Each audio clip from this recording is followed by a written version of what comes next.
Hello friends, இன்றைக்கி நம்ம பார்க்க போகிறது ஜெர்மனி அனிமி சீரிஸான no game no life season 1 episode 4 தான் இன்றைக்குள்ள வீடியோவில் பார்க்க போகிறோம். இந்த எபிசோடை பார்க்கும்போது எனக்கு ரொம்பவே பயமாக இருந்துச்சு. ஏன் அப்படின்னு கேட்டிங்கன்னா, இந்த எபிசோட் புல்ல இருக்கிற லெவலுக்கு வேறு லெவலில் சூப்பராக இருக்கும். பட் ஆனால் என்னால் அந்த லெவலுக்கு சூப்பராக எக்ஸ்பிளைன் பண்ண முடியுமா அப்படிங்கிறத நினைக்கும் போதே எனக்கு கொஞ்சம் வருத்தமாக இருக்குது. நான் என்னால் முடிஞ்ச பெஸ்ட்டாக எக்ஸ்பிளைன் பண்ண ட்ரை பண்ணுறேன். சரி வாங்க கதைக்குள்ளே போக ஆரம்பிக்கலாம். இன்றைக்கி நம்ம பார்க்க போகிறது no game no life season 1 episode 4. அந்த கோயினை வெட்ட சொன்ன உடனேயுமே அந்த சோல்ஜர் வந்துட்டு நம்ம சோராவோட சைடுக்கு மாறுறான். என்ன இது அப்படின்னு சொல்லிட்டு குரோமி ஆச்சரியப்படுதா. மை குயின், உங்களோட ராஜாக்கு ஏதோ கிறுக்கு பிடிச்சிச்சுன்னு நினைக்கிறேன். அதனால தான் உங்கள் ஆளுங்களையே விட்டு உங்களையே வெட்ட சொல்கிறான். அது போக உங்கள் ஆளுங்களுக்குள்ளேயே அவன் வெட்டிக்கிட சொல்கிறான். நீங்கள் தான் இதுக்கு நியாயம் கொண்டு வரணும், உங்கள் ராஜாவுக்கு தண்டனை கொடுங்க அப்படின்னு சொல்லிட்டு நம்ம சோரா சொன்ன உடனேயுமே இந்த சோரா சைடு எல்லாருமே மாறிட்டாங்க. அது ஒரு ரெட் கலரில் கொஞ்சம் பவர்ஃபுல்லாக. இப்படி தான் நடக்கும்னு தெரியுமா அப்படின்னு நம்ம ஸ்டெஃப் கேட்கவும், நான் தான் சொன்னல சண்டை இல்லாமல் நான் ஜெயிச்சிருவேன்னு அப்படின்னு சொல்லிட்டு நம்ம சோரா சொல்கிறான். உடனே நம்ம ஸ்டெஃபுக்கு ஒரு ஃப்ளாஷ்பேக் போகுது. ஸ்டெஃப், நீ சண்டே இல்லாமல் எவன் ஒருத்தன் ஜெயிக்கிறானோ அந்த மாதிரி ஒரு புத்திசாலி தான் இந்த நாட்டை ஆளணும் அப்படின்னு சொல்லிட்டு உன் தாத்தா நினச்சாரு. ஏன்னா அப்படிப்பட்டவன் தான் அந்த ஹியூமன் ரேஸையே காப்பாற்றுவான் அப்படின்னு நம்ம ஸ்டெஃபோட அப்பா சொன்னது அவளுக்கு இப்போ ஞாபகம் வருது. இப்போ நம்ம சோரா அண்ட் ஹீரோ சேர்ந்து அந்த எதிரியாக இருக்கிற அந்த குருமியோட சோல்ஜர்ஸ் எல்லாரையுமே சுற்றி வளைக்கவும், நீ பேசாமல் சரண்டர் ஆயிடு அப்படின்னு சொல்லிட்டு நம்ம சோரா சொல்கிறான். ஓ, இப்படி தான் நீ சண்டையே இல்லாமல் ஜெயிப்பியா அப்படின்னு சொல்லிட்டு நம்ம ஸ்டெஃபான் அவனை ஆச்சரியமாக பார்க்குறா. இது ஒரு நல்ல ஐடியா அப்படின்னு சொல்லிட்டு. பட் ஆனால் அந்த குருமிக்கு அதில் இன்ட்ரெஸ்ட் இல்லை. நீங்கள் எல்லோரும் இறந்து போனாலும் பரவாயில்ல, போயிட்டு சண்டை போடுங்க அப்படின்னு சொல்லிட்டு அவள் ஆர்டர் கொடுக்குறா. அவ்வளோதான், நம்ம தோக்க போகிறோமா அப்படின்னு சொல்லிட்டு ஸ்டெஃபு வந்து ரொம்பவே சோகமாகறா. அப்போ தான் நம்ம சோரா வந்துட்டு சொல்கிறான், ஹிஸ்ட்ரியில் அப்போலேருந்து இப்போ வரைக்கும் மாறாத ஒரு விஷயம், எவ்வளோ தான் பெரிய ஆளாக இருந்தாலும் ஒரு ப்ரெஷர்னு வரும்போது கண்டிப்பாக சூசைட் பண்ணி இறந்துருந்தாங்க அப்படின்னு நம்ம சொல்கிறா. பார்த்தா இங்கேயும் அந்த குரோமியோட ராஜா வந்துட்டு தானாகவே இறந்து போய் தான், கிட்டத்தட்ட சூசைட் மாதிரி தான். இங்கே நம்ம சோரா அண்ட் ஹீரோ தான் வின்னர் அப்படின்னு சொல்லிட்டு அனௌன்ஸ் பண்ணுறாங்க. ஒரு ஜீனியஸ் ஒருத்தர் வருவான். அவன் எதிரிங்களோட ஸ்ட்ரென்த்தை கூட தனக்கு சாதகமாக பயன்படுத்திக்கிடுவான். அப்பேற்பட்ட ஒருத்தன் தான் இந்த ஹியூமன் ரேஸை உச்சக்கட்டத்துக்கு கொண்டு போவான் அப்படின்னு சொல்லிட்டு நம்ம ஸ்டெஃபோட அப்பா அவகிட்ட சொன்னது ஞாபகம் வருது. மேபி அது இவங்க தானே அப்படின்னு சொல்லிட்டு அவள் யோசிச்சுட்ருக்கா. உன்னோட தாத்தாவை இனிமேல் யாரும் முட்டாள்னு சொல்ல மாட்டாங்க, உனக்கு ஹாப்பி தானே அப்படின்னு சொல்லிட்டு நம்ம சோரா கேட்கவும் அவள் ரொம்பவே ஹாப்பி ஆகிறா. அப்போ அந்த குருமி அந்த இடத்துக்கு வந்துட்டு, நீ எப்படி ஜெயிச்ச, உனக்கு எந்த ரேஸ் ஹெல்ப் பண்ணுது, அதுவும் எல்ஃபோட மேஜிக்கே தோக்கடிக்கிற லெவலுக்கு அப்படின்னு அவள் கேட்கவும், எனக்கு எந்த ரேஸும்லாம் ஹெல்ப் பண்ணலை, உனக்கு தான் புரியலை, நமக்கு எந்த ஒரு எல்ஃபோட ஹெல்ப்பும்லாம் தேவையில்லை, ஹியூமன்ஸ் நம்மளாவே சர்வைவ் ஆக்கிட முடியும், நம்ம ஸ்ட்ராங்காக மாற முடியும் அப்படின்னு நம்ம சோரா சொல்லவோ, இதுக்கு வாய்ப்பே இல்லை அப்படின்னு அவள் சொல்கிறா. எல்ஃபோட மேஜிக்காக இருக்கட்டும் இல்லை காடாகவே வேணா இருக்கட்டும், பிளாங்க் எப்போவுமே தோக்காது அப்படின்னு நம்ம சோரா சொல்லவுமே அவள் உட்காந்து ஆள ஆரம்பிட்டா. இந்த எல்ஃபை என் சைடு வர வைக்கிறதுக்கு நான் எவ்வளோ கஷ்டப்பட்டேன்னு தெரியுமா அப்படின்னு சொல்லிட்டு அவள் அழுதுட்டு இருக்கவும், இந்த நடக்கிற எல்லா விஷயத்தையுமே டெட் அப்படிங்கிற கார்டு பார்த்துட்டு தான் இருக்கான். இப்போ இவங்களை ராஜா அப்படின்னு சொல்லி அனௌன்ஸ் பண்ணுறாங்க. இவங்க கூட யாராச்சும் சேலஞ்ச் பண்ண விரும்புறீங்களான்னு கேட்டு யாரும் இல்லை அப்படின்னோடனே, சோரா தான் அந்த நாட்டோட ராஜா அப்படின்னு அவங்க அனௌன்ஸ் பண்ண உடனே, நாங்கள் பிளாங்க் 2 பேர் சேர்ந்து தான் ராஜாவாக இருப்போம் அப்படின்னோடனே, யாராச்சும் ஒருத்தர் தான் இருக்க முடியும் அப்படின்னு சொல்லிட்டு அந்த வயசானவன் சொல்கிறான். உடனே அப்போ நான் ராஜாவாக இருக்கேன் அப்படின்னு சொல்லிட்டு ஹீரோ சொல்கிறா. இல்லை, நான் தான் ராஜாவாக இருப்பேன் அப்படின்னு சொல்லிட்டு நம்ம சோரா சொல்கிறான். சரி ஓகே, கேம் வச்சு டிசைட் பண்ணலாம் அப்படின்னு அவங்க 2 பேரும் முடிவு பண்ணுறாங்க. கிட்டத்தட்ட 3 நாள் ஆகுது. இவங்க கிட்டத்தட்ட பல லட்சம் கேம்ஸ் விளாடுறாங்க. பட் ஆனால் எல்லாத்துலேயுமே ட்ராலேயே தான் இருந்துகிட்ருக்காங்க. அப்போ தான் நம்ம ஹீரோ வந்துட்டு, இதில் ஒரு ரூல்ஸ் இருக்குது, 2 பேருமே சேர்ந்தே கிங்காக இருக்கலாம் அப்படின்னு சொல்லிட்டு அவள் காட்டுறா. பார்த்தா எல்லாருக்கும் தூக்கி வரி போடுது. இப்போ இவங்க 2 பேருமே வந்து கிங்காக மாறிட்டு அங்கே இருக்கிற ட்ரெஸ் எடுத்து போட்டுட்டு வேலைக்காரிக்குள்ள ட்ரெஸ்ஸை ஸ்டெஃபுக்கு தூக்கி கொடுக்குறாங்க. நீங்கள் ராஜாவாயிட்டீங்க, உங்களுக்கு நிறைய வேலை இருக்குது, கேம்லாம் விளாடக்கூடாது அப்படின்னு சொல்லிட்டு அவள் ஃபோனை பிடிங்கி வைக்கிறா. சரி, என்கிட்ட ஒரு ஐடியா இருக்குது அப்படின்னு சொல்லிட்டு முக்கியமான மந்திரி ஆளுங்கன்னு எல்லாரையும் கூப்பிட்டு, இப்போ நம்ம எல்லாருமே ஒரு கேம் விளாட போகிறோம், நான் வந்து சிசர்ஸ் வைப்பேன், நீங்கள் எல்லோரும் கண்டிப்பாக பேப்பர் தான் வச்சு என்கிட்ட வேணும்னே தோற்று போகணும், அண்ட் தோற்று போகிற யாருமே என்கிட்ட போய் சொல்லக்கூடாது, இதுதான் ரூல்ஸ் அப்படின்னு சொல்கிறான். இப்போ எல்லாமே அவங்க பிளான் படியே நடக்குது. இந்த வகையில் வந்து இவங்க நாட்டுக்குள்ளே ஸ்பை யாருமே இருக்க முடியாது. இவன் வந்து அக்ரிகல்ச்சருக்கும் சூப்பராக ஐடியா கொடுக்குறான். அது போக இந்த கோல்டு மைன்ஸு இந்த மாதிரி விஷயங்களுக்குமே சூப்பரான ஐடியாஸ் கொடுக்குறான்.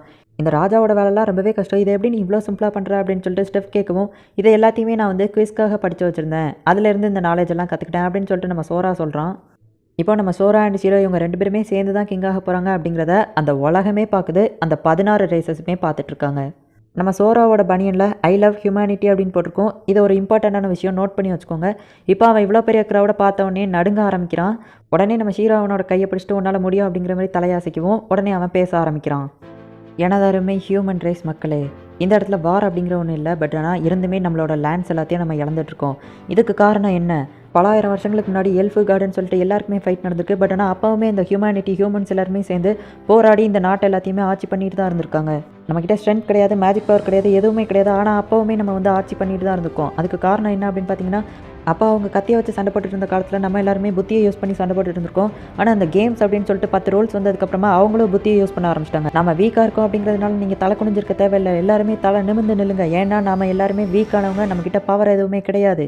நம்மளை பார்த்து காப்பி அடித்து அவங்க அவங்களோட புத்தியை யூஸ் பண்ண ஆரம்பிச்சிருக்காங்க. என்னதான் இருந்தாலும் நம்மளை பார்த்து அவங்க காப்பி அடித்தவங்க நம்மளால் அதை விட சூப்பராகவே புத்தியை யூஸ் பண்ண முடியும், அவங்க எல்லாரையும் ஜெயிக்க முடியும் அப்படின்னு செம மாசாக பேசிட்டு இவங்க 2 பேருமே சேர்ந்து இந்த நாட்டை நாங்கள் ஆட்சி பண்ணுறோம் அப்படின்னு சொன்ன உடனேயுமே அந்த இடத்துக்கு ஒரு ரேஸ் பீஸ், அதாவது ஹியூமன்ஸ்க்கு உண்டான ரேஸ் பீஸ் வருது. நம்ம எல்லாருமே வீக் தான், ஆனால் நம்ம வீக்காக இருக்கிறத நினச்சி நாங்கள் எல்லாருமே பெருமை தான் படுறோம். ஏன் அப்படின்னா இந்த உலகத்தில் நாங்கள் வரும்போது எதையுமே கொண்டு வரலாம், ஆனால் இப்போ இந்த இடத்துல இருக்கோம் அப்படின்னு சொல்லிட்டு நம்ம சோரா சொன்ன உடனேயுமே அங்கே இருக்கிற எல்லாருமே சீரப் பண்ணுறாங்க. இவ்வளோ நாள் நீங்கள் கஷ்டப்பட்டுட்டீங்க, பட் ஆனால் இதுக்கு மேலே நீங்கள் யாரும் கஷ்டப்பட தேவையில்லை. இந்த ஹியூமனிட்டியின் மக்கள் நம்ம யார் அப்படின்னு சொல்லிட்டு இந்த உலகத்தில் இருக்கிற எல்லா ரேசஸ்க்கும் காட்டுவோம், எல்லா ரேசஸ் கூடயே போயிட்டு நம்ம கேம் விளாண்டு ஜெயிப்போம் அப்படின்னு நம்ம சோரா சொன்ன உடனே ஸ்டீவ் போயிட்டு டென்ஷன் ஆகுறா. ஏன் அப்படி சொன்னால் எல்லா ரேசஸும் நம்ம கூட சண்டை போட வந்துட்டா என்ன பண்ண அப்படின்னு கேட்கவும், அந்த எல்ப்ஸோட மேஜிக் அது ரொம்பவே ஸ்ட்ராங்கானது, பட் ஆனால் அதையும் நம்ம ஜெயிச்சிட்டோம். அப்போ நம்ம பின்னாடி ஏதோ ஒரு பெரிய ரேஸ் இருக்குது அப்படின்னு சொல்லிட்டு எல்லோரும் பயந்துக்கிட்டே நம்ம கூட சண்டை போடுறதுக்கு வரமாட்டாங்க. ஸோ அதனால் எங்களுக்கு நிறைய டைம் இருக்குது, அந்த டைமிங்கில் நாங்கள் எங்களை இம்ப்ரூவ் பண்ணிக்கிட்டோம் அப்படின்னு சொல்லிட்டு அவங்க அங்கேருந்து கிளம்புறாங்க. இவங்க ரொம்பவே ஜீனியஸ் தான் அப்படின்னு சொல்லிட்டு அந்த ஸ்டெஃப் மனசுக்குள்ளே நினைக்கிறா.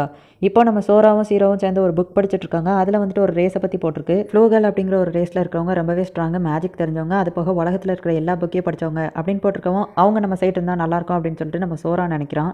அப்போ திடீர்னு அந்த இடமே ஒரு மாதிரி மாறவும் டெட் அந்த இடத்துக்கு வந்திருக்கான்.